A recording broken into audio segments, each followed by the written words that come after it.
Perkenalkan Arina Haq, jurusan Teknik Elektro, Fakultas Teknik. Nama saya Efranandi Abirafdi, jurusan Teknik Elektro, Fakultas Teknik. Kenalkan, nama saya Andika Rindu Ramadhani dari Fakultas Teknik, jurusan Teknik Elektro. Perkenalkan, nama saya Stanley Darwin Chandra, jurusan Teknik Elektro, Fakultas Teknik. Amputasi. Amputasi merupakan hilangnya bagian tubuh seseorang yang dapat dikarenakan oleh kelainan kongenital ataupun melalui prosedur operasi. 85% amputasi yang dilakukan di Indonesia merupakan amputasi pada alat gerak bawah.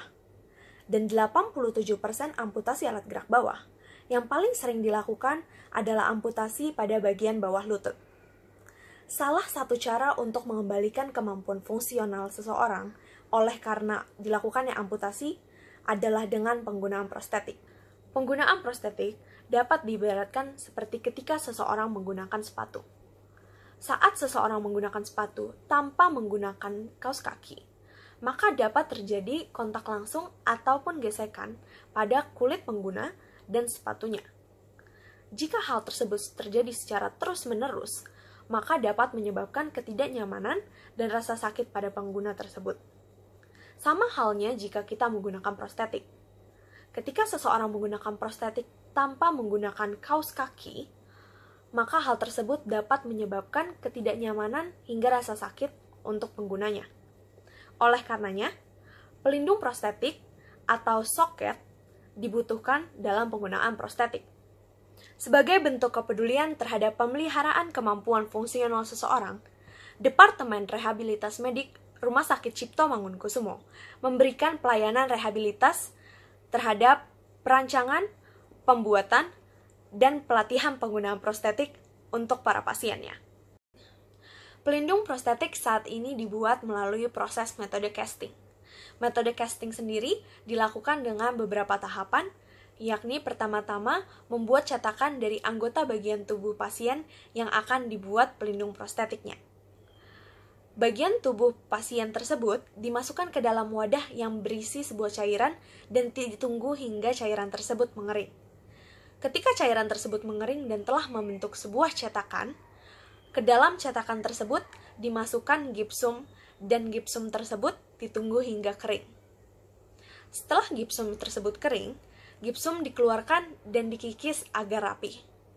Setelah dirapihkan, gipsum tersebut kita lapiskan dengan cairan resin akrilik. Untuk mitra sendiri mendapatkan beberapa permasalahan ketika melakukan metode casting. Untuk yang pertama yaitu alur kerja yang panjang. Rentang waktu dari metode casting yang memiliki waktu yang cukup panjang yaitu ketika melakukan pencetakan tubuh bagian teramputasi dan pengeringan dari gipsum. Untuk yang kedua yaitu borosnya biaya. Biaya minimal yang diperlukan untuk melakukan metode casting yaitu sebesar 3 juta rupiah. Untuk yang ketiga yaitu tingkat akurasi yang rendah.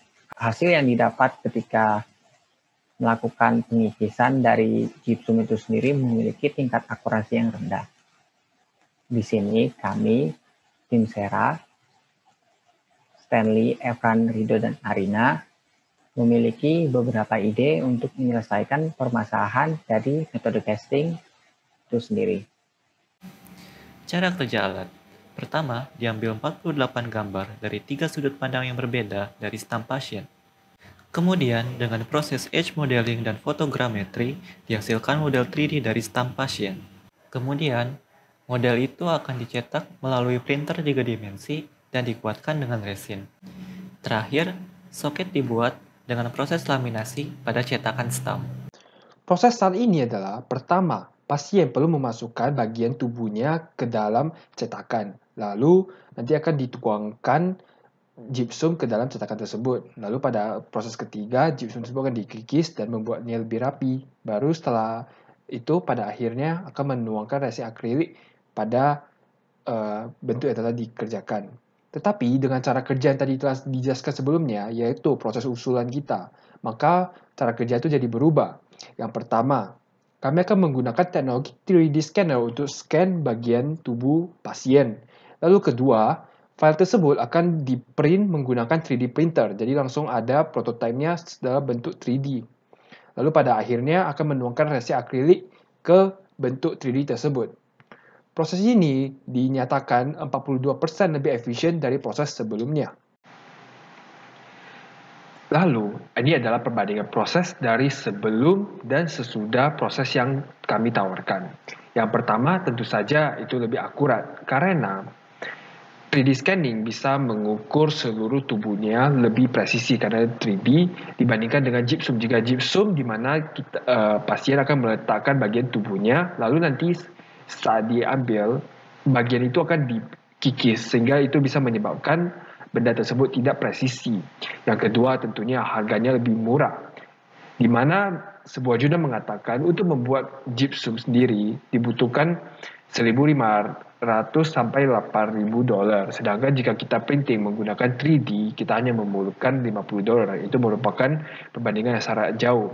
Dan pada akhirnya di sini juga sudah murah, di sini juga kecepatan lebih cepat. Karena jika kita menggunakan proses yang lama yang gypsum, saat kita sudah membuat cetakan, kita harus menunggu kering dulu untuk menjadi keras. Sedangkan jika dengan 3D scanning, kita bisa langsung memprint hasil yang telah kami cetak sesuai ukuran yang telah kami berikan. Manfaat sendiri untuk RCM, yang pertama, karena tadi efisiensi sampai 42%, itu bisa menghemat waktu sebanyak 1,5 jam untuk setiap pembuatan benda tersebut. Kedua, lebih awet karena tidak mudah terkikis. Dan pada akhirnya, tentu saja biaya pembuatannya akan lebih murah karena benda tersebut bisa digunakan berulang-ulang. Hanya karena seseorang kehilangan kaki, tidaklah hilang harapan menjadi Usain Bolt. Sekian presentasi dari kelompok kami. Terima kasih.